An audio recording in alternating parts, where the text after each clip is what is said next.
네, 안녕하십니까. 명의들의 복귀 화요일 김동일입니다. 지금 일단 오늘 시장만이 아니고요. 지난주 그리고 이번 주까지 이어지는 시장에서 장세가 저점 이탈까지 나왔었죠. 우리 목요일 날, 지난주 목요일 날 2000포인트에 대한 이탈, 그리고 전저점 1986포인트 이탈을 너무 크게 확대 해석하지 않으셔야 한다는 의견을 좀 드렸는데, 보통 이제 이렇습니다. 조정 장세에서는 사실 기술적인 분석에 대한 의존도가 꽤나 높습니다. 사실 조정장이라는 것은 지지선이 깨지는 경우가 많이 있고 예상치를 벗어나는 경우들이 빈번하게 발생되는 게 바로 조정 장세입니다. 그러다 보니까 많은 투자자분들께서 기술적인 기준에 대한 대응 강도를 좀 높이게 되죠. 어쩔 수 없이. 하지만 지금과 같은 구간, 저희가 지금 우리 이 명의들의 복귀 들어와서부터 계속 말씀드리고 있는 것이, 현재 시장은 1년간의 조정이 이미 나와 있습니다. 1년간의 조정이 뭐 한 3차례 정도 이렇게 3단계 정도의 하락이 발생되면서 2600대에서 2000포인트 이탈까지 시장지수 기준으로는 고점 대비해서 25% 가까이 지금 조정이 나와 있죠. 그런 상태에서 지금 시장이 일시적으로 저점 이탈이나 이런 부분들이 발생된다고 해서, 소위 이제 이런 거죠. 주식을 우리가 의사결정을 하고 판단을 할 때 저는 제일 중요한 게 이제 방향이라고 생각을 합니다. 방향은 주가가 위로 가느냐 아래로 가느냐죠. 쉽게 얘기하면. 옆으로 가는 것도 있을 수 있습니다. 옆쪽에 대한 가능성은 시간적 계산인데, 이 저점이 무너졌다고 해서 이런 거죠. 현재 시장이 이 1986포인트가 무너졌다고 해서 더 아래쪽으로 크게 갈 수 있느냐, 즉 새로운 하락 쪽으로 방향을 잡을 정도로 막대한 위험이 내포된 시장이냐, 이 판단을 하는 겁니다. 이런 정도의 이탈이 여기처럼, 여기는 이제 무너졌을 때 추가적인 하락 위험이 이만큼 발생이 된 거죠. 이 정도의 어떤 하나의 저점이 무너진다고 해서 이렇게 큰 스케일의 하락이 나올 수 있느냐에 대한 점검을 하는 게 바로 중기적인 시황 판단인데요. 지금은 저는 여전히 이렇게 보고 있습니다. 단기적인 어떤 타이밍 포착이나 의사결정보다는 현재 시장이 1년간 조정을 받았기 때문에 현 위치가 중기적으로 어떤 위치, 어떤 영역에 있느냐, 이게 되게 중요하다고 저는 생각을 하는데, 현재 시장은 저는 이렇게 보고 있습니다. 1년 하락에 대한 저점을 잡아가는 과정인데, 제가 이렇게 표현을 하죠. 오늘이 저점이냐 내일이 저점이냐 정도의 구간이다라고 의견을 계속 드리고 있어요. 실제로 이제 이것을 조금 더 스케일 크게 봤을 때는 이번 달이 저점이냐 지난달이 저점이냐 이렇게 하고 있었단 말이에요. 소위 얘기해서 여기 저점이 하나 잡혔죠. 10월 달에. 그리고 11월 달, 12월 달 계속해서 이 저점에 대한 지지권을 테스트한 겁니다. 그러다가 여기 단기적인 저점이 한 개가 2050이 무너지면서 다시 이 저점이죠. 여기가 저점이 맞느냐 확인한 겁니다. 그럼 여기가 저점이 맞다면은, 혹은 아니라면 조금 더 낮은 저점 여기냐, 아니면 저점이 깨지지 않으면은 여기 위쪽이냐, 뭐 이런 정도의 영역대라고 저는 보고 있어요. 이게 밸류에이션적으로도 그렇고, 미국 급락도 끝났고, 뭐 딱히 미국 이외에 새롭게 저점을 깨고 내려갈 만한 내용은 없다는 거죠. 그래서 지금은 10월 저점을 1월 달 초에 한 번 더 확인한 정도입니다. 이렇게 일단 큰 그림상으로 먼저 한번 확인 체크를 하고 오늘 내용을 좀 진행을 해야지 여러분들께서 제가 지금 보고 있는 뷰에 대해서 조금 더 이해가 되실 것 같으니 이렇게 한 번 더 정리하고 갑니다. 자, 코스피 일단 쌍바닥을 확인하고 이제 반등 관점으로 접근을 하시는 건데, 여기서 중요한 건, 이제 의미 있는 건 이런 겁니다.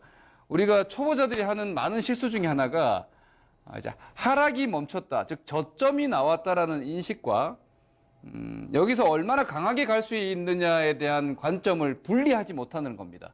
쉽게 얘기해서 하락이 멈추고, 즉 1986포인트대 영역, 그게 뭐 좀 더 몇 포인트 내려가도 상관없습니다. 저는 개인적으로 2000 전후는 저점 영역이라고 보고 있는데요.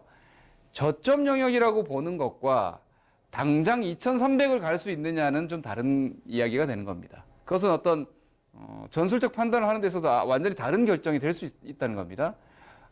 이건 철저히 사견입니다만은, 저는 1분기까지 한 2000, 높게는 300대까지도 저는 반등이 나갈 수 있다라고 저는 개인적으로 보는 입장입니다. 이건 저의 그냥 예상입니다만, 저는 올해 1분기 정도의 시장에서는 기술적 반등과 2600포인트대에서 지금 2000포인트 정도까지 내려온 상태에서 한 절반 정도 되는 거죠. 2300. 이 정도가 기술적으로 충분히 저는 반등이 가능하다라고 보거든요. 이건 저의 예상입니다. 틀릴 수 있습니다.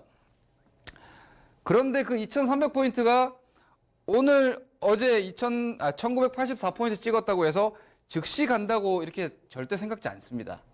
그리고 스타일 자체가 지금 이렇게 아래쪽으로 이렇게 벌어져서 지금 모여 있단 말이에요.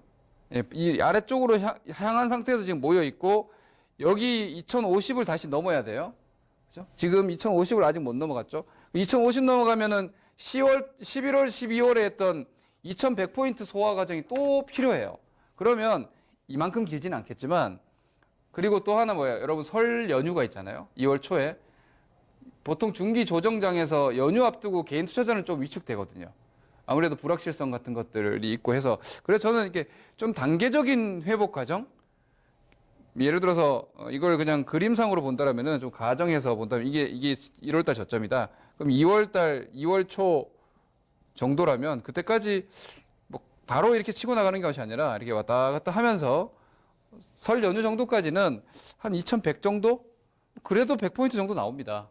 이런 정도의 여러분들이 속도를 조금 느릴 수 있다는 것도 시장을 보시는데 하나의 가능성으로 생각을 하고 계셔야 된다는 거죠. 개인 투자들이 조정 장세에서 제일 많이 실수하는 것 중에 하나가 저점만 치면 급반등이 나올 거라는 그 가장 최강의 케이스만을 항상 염두에 두고 있기 때문에 시장 조정이 이렇게 진행이 돼가지고 여기서 이렇게 다중 저점을 만들어 버리거나 혹은 밑에서 이렇게 살짝 저점을 깨버리거나 이러면 완전히 패닉에 걸려버리는 거예요.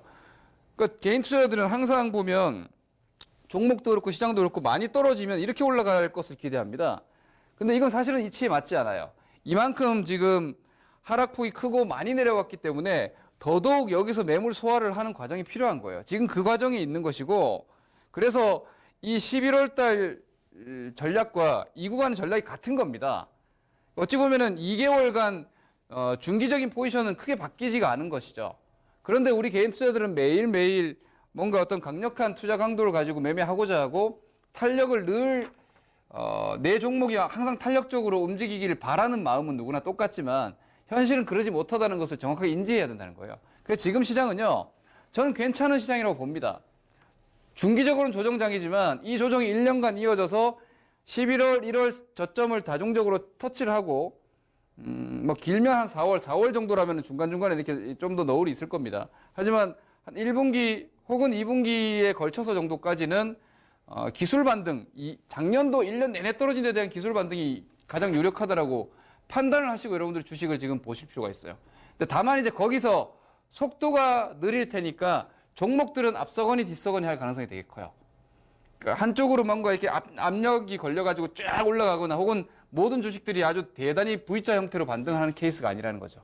이런 점들을 좀 생각을 하시고 지금 시장을 본다라면은 중기술적 반등이 뭐 이미 초석이 깔렸다 이렇게 보시면 됩니다. 여기에 하나의 주춧돌 하나가 박혔고 여기 하나 박혔다고 생각하시면 됩니다.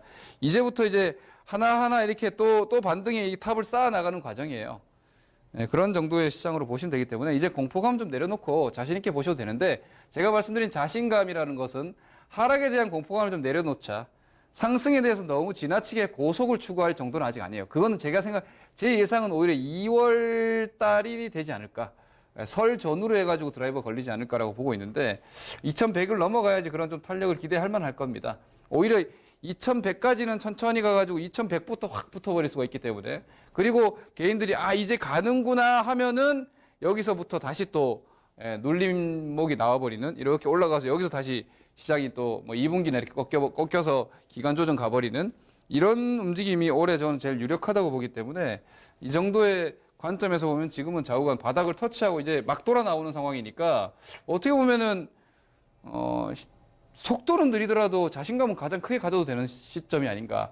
시황적으로는 저는 그렇게 좀 판단을 하고 있고 그런 정도로 이해하시면 될 것 같습니다.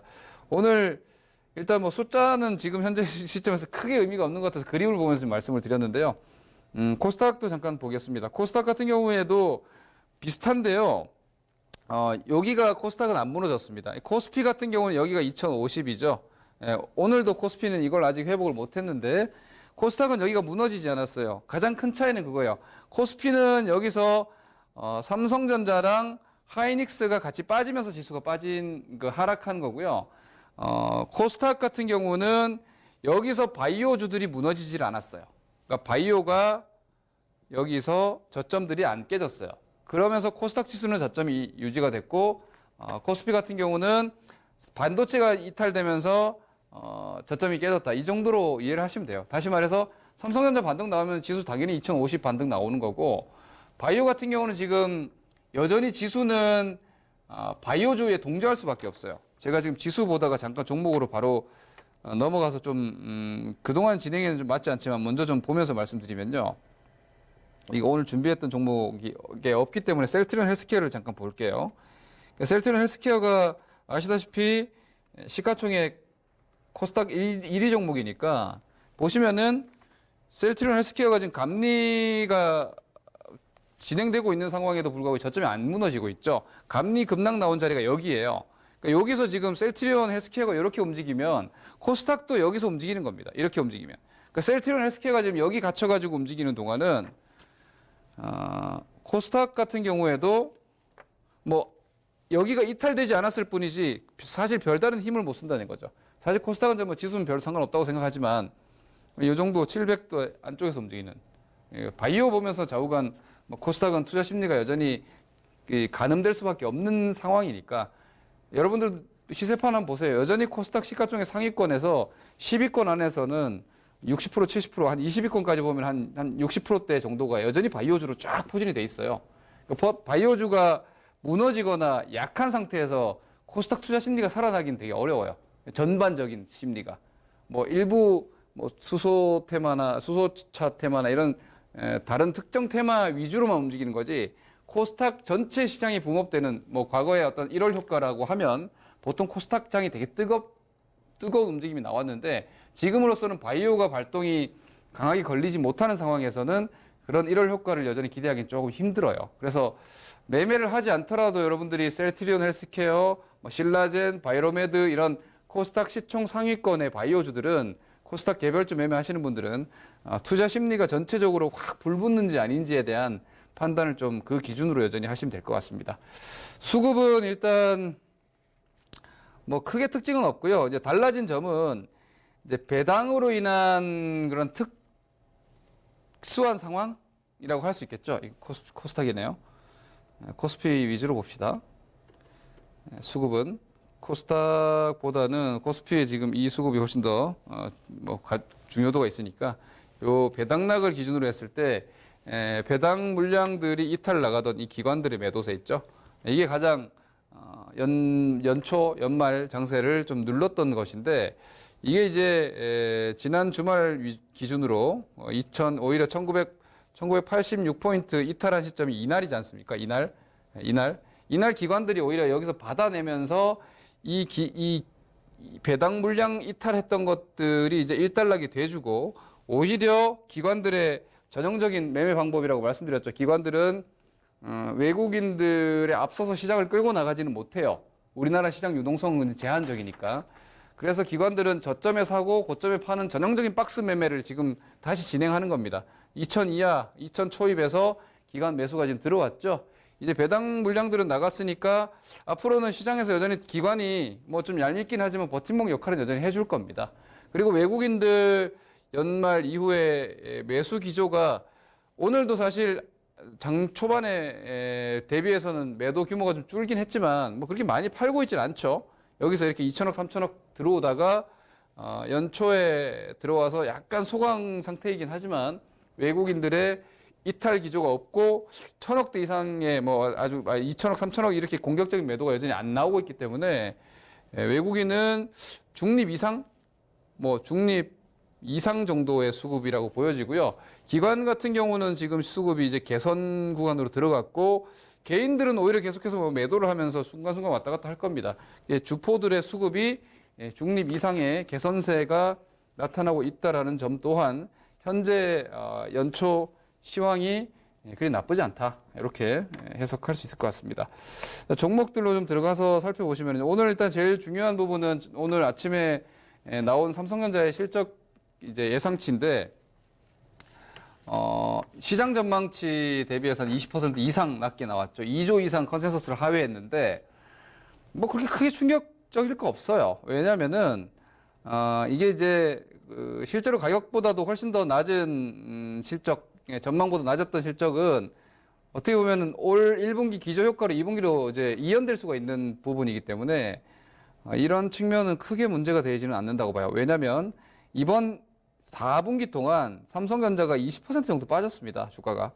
주가가 이렇게 20% 정도 하락하면서 이익 컨센서스 20% 그리고 전분기 대비해서 약 30% 가까이 떨어진 이 영업이익 실적 쇼크를 주가가 지금 반영을 한 상황이고요.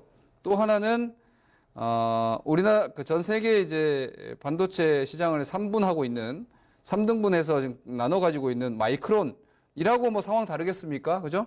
예, 근데 마이크론은 지금 주가가 21선 회복하면서 연속적인 반등이 나오고 있다는 거죠. 글로벌 자금이 어차피 같이 움직입니다. 그러니까 삼성전자와 마이크론 움직이는 이 글로벌 이 펀드 플로우 자체가 같은 포지션을 가지고 간다는 말이에요. 근데 지금 어느 쪽이 더 사실적인 방향이냐라고 봤을 때 저는 오늘 흔들렸던 삼성전자보다는 오히려 반등 움직임이 연속적으로 나오고 있는 마이크론 쪽에 좀 더 가깝다고 생각을 해요. 그러면 오히려 오늘 삼성전자는 오늘 실적 발표로 인한 약세가 바로 회복이 될 수 있다는 거죠. 장중에도 회복됐었지만 뭐 그런 측면에서 보면은 삼성전자 위주의 시황으로서도 지금은 나쁘지 않다는 것이고요. 오히려 악재의 노출 이제 실적은 어떻게 됩니까? 물론 확정치가 나오지만 이제 1분기 실적은 그러니까 4분기 실적은 나와버렸죠.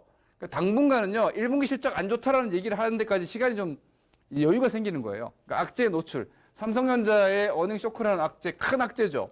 그게 노출됐다라는 측면에서도 저는 선방이라고 생각을 해요. 그리고 그 선방은 앞으로 주가를 삼성전자 위주로 조금 가볍게 만들어줄 수가 있어요. 삼성전자는 선도주가 될 수는 없어요. 삼성전자보다 그림이 좋은 주식들이 훨씬 많으니까. 하지만 지수의 반등에서는 삼성전자가 없이는 불가능해요. 그래서 삼성전자가 반등하면서 시장 지수를 반등을 좀 끌어줄 수 있다. 이렇게 보시면 되겠고요. 하이닉스가 그보다 좀 더 빠르거나 민첩할 수 있겠고, 역으로 이제 IT 쪽에서는 LG 디스플레이의 움직임이 상당히 특징적이라고 분명히 보셔야 됩니다. LG 디스플레이 여러분 이제 별 관심도 없으실 텐데, 왜냐면은 이제 양측 소년이니까. 근데 LG 디스플레이는 오히려 IT 쪽에서 지금 먼저 추세 전환이 나오고 있고요. 저항 돌파가 나오고 있어요. 조정기에 이렇게 먼저 빠져나가는 종목은 이번 반등 구간에서 분명히 역할이 있을 거예요. 이런 점들. 제가 지난번에도 그렇게 말씀드렸죠. 시장이 약할 때 버텨낸 조선, 뭐 대북주, 통신주 같은 것들 모니터링을 잘 하고 계시다가 시장이 반등할 때도 소외되지 않고 강한 쪽을 공략을 해야 된다. 이 투자 방법과 마찬가지의 전략으로 LD풀 같은 것도 잘 보시면 되겠고요. SK텔레콤 같은 것도 여전히 뭐 미완의 대기입니다. 아주 중기적인 흐름 좋지만 여전히 이 박스권 정도에서 뭐 큰 변화는 여전히 없는 상황이다. 이렇게 보시면 될 것 같고요. 현대중공업 같은 것도 마찬가지입니다. 조선주 보시는 분들 많으실 텐데 저도 앞서 말씀드린 대로 함께 모니터링을 하고 있는데 여전히 그냥 이 정도 선에서 왔다 갔다 하고 있다는 거죠. 이게 이제 뭐 먼저 돌파가 시장보다 좀 앞서 돌파가 이렇게 돼버린다. 그러면은 오히려 포지션을 좀 강화하거나 하실 필요가 있는데 아까 말씀드렸던 LG 디스플레이 같은 경우에는 지금 여기서 보시다시피 먼저 돌파가 이렇게 돼버리고 있죠. 다른 IT주보다. 그러니까 이런 종목들이 이제 좀 주목하실 필요가 있다는 거고요. 롯데케미칼 같은 종목도 지금 보시면은 이게 뭐 아주 급변동이 계속 나오고 있는데 좀 스케일 크게 보시면 그냥 여기서 횡보하고 있다 정도밖에 되지 않습니다. 어제 올라갔다가 오늘 떨어졌다가 막 이러고 있는데 뭐 산업재 주식들 다 마찬가지로 밑에서 그냥 좀 답답하게 움직이고 있어요. 시장 분위기보다 약한 거죠. 하지만 시장이 뭐 추후에 제가 예상하는 정도 혹은 그 근처 정도까지 반등 나온다라면 얘네들도 다 반등은 나올 거예요. 하지만 현재로서는 주도적인 움직임은 아니라는 점. 그러니까 신규 매수로는 선순위는 아니에요. 포스코 같은 것도 마찬가지입니다. 이런 점 좀 참고하시고 자동차 올라와가지고 상대적으로 최근에 한 달 정도 강했지만 추세 구간으로 봤을 때는 이 역시 큰 특징 없습니다. 그리고 오늘 대북주 아난티로 주가 움직임을 끌어올렸지만 현대엘리베이터 같은 종목들이 아침에 고점 5%에서 1% 혹은 약세권까지 밀리는 모습 보면은 대북주의 본격적인 올해 시세도 아직까지는 뭔가 이렇게 출발을 딱 뜨끈뜨끈하게 하지는 못하고 있는 모습이기 때문에 뭐 노리고 계시는 분들은 여전히 조금 저점 매수를 좀 기다려 봄직한, 하지만 여전히 시세의 어떤 흐름은 대북주가 가장 강한 포지션에 유지가 됩니다. 그래서 대북주 매매는 저는 이제 사이드에서 주력으로 들어왔다고 생각해요. 왜냐하면 올해도 지금 성장률이나 이런 뭐 업황 등을 봤을 때 아주 대단히 부각받는 종목군들이 그렇게 크지 않은 상황에서 대북주는 테마주로서의 움직임도 있지만 뭐 국내의 어떤 시대적인 상황이 될 수 있기 때문에 대북주는 상대적인 시세와 안정적인 흐름이 유지되고 있기 때문에 뭐 아주 이렇게 휘날리는 종목을 그렇게 선호하지 않는 분들은 뭐 현대, 로템, 건설, 엘리베이터 정도의 종목군들에 대해서는 뭐 최소한 올해 상반기, 아니죠, 미국 대선이 내년이니까 올해 내내 보셔도 되지 않을까 싶어요. 오히려 조정을 한번 기다려 보시는 것도 좋은 팁이 될 것 같습니다. 다음 이제 개별주 쪽에서는 뭐 수소차 관련주 정도가 여전히 살아있는 테마 정도이고요. 그러니까 제가 말씀드리죠. 테마주는 이전에 좋았던 테마를 보는 게 아니라 지금 좋은 테마를 보는 거예요. 그게 당연한 아주 자연스러운 매매 방법입니다. 소위 여러분들이 보시는 뭐 2차 전지주들, 뭐 그렇게 시끄럽게 떠들었던 2차 전지주가 지금 완전히 망가져가지고 회복이 안 되고 있잖아요. 이처럼 지금 좋은 건 수소차다. 그럼 수소차 매매하시다가 수소차 움직임이 안 좋아지면 거기서 빠져나오고, 이런 식으로 테마주는 믿고 가는 게 아니라 돈의 흐름과 동조하는 거다라는 점 정도만 인식하시면 될 것 같습니다. 자, 뭐 전략적으로 짧게 마무리하면은요. 앞서도 말씀드렸지만 중기적인 저점에 대한 자신감을 가지고 가시고요. 시장도 이 부분을 좀 더 자신감을 키워 나갈 거라고 예상합니다. 그래서 반등의 속도는 느리지만 반등은 유력한 구간이니까 너무 걱정 마시고 좀 편안하게 보시자는 의견 드리겠고요. 단계적인 반등이다. 그래서 아주 빠른 반등을 노리면서 너무 무리하게 종목들을 막 추격하거나 그럴 필요는 없다고 생각해요. 사고 싶은 종목들 차분차분 매매하시고 보유한 주식들도 조금 인내심을 가지시면은 회복될 수 있는, 혹은 회복 수익률이 나올 수 있는 구간이다. 이렇게 판단하시면 될 것 같습니다. 뭐 연초 기대감이 컸다가 연초에 아래쪽으로 갔다가 올라오고 있습니다. 그래서 조금 뭐 인내심을 좀 가지고 보시면은 오히려 실망하셨던 부분 다시 회복될 수 있다라고 보이기 때문에 천천히 보시면 될 것 같습니다. 잠시 후에 제가 온라인 공개 방송 진행을 하는데요. 이 부분 아까 말씀드린 대로 올해 전체적으로 1분기에 작년도 여러분들이 손실 보신 부분을 꽤나 회복할 수 있다라는 내용으로 종목들을 한번 훑어보는 시간을 좀 가질 거니까 그 점 참고하시기 바랍니다. 목요일 뵙겠습니다. 감사합니다. 김동현이었습니다.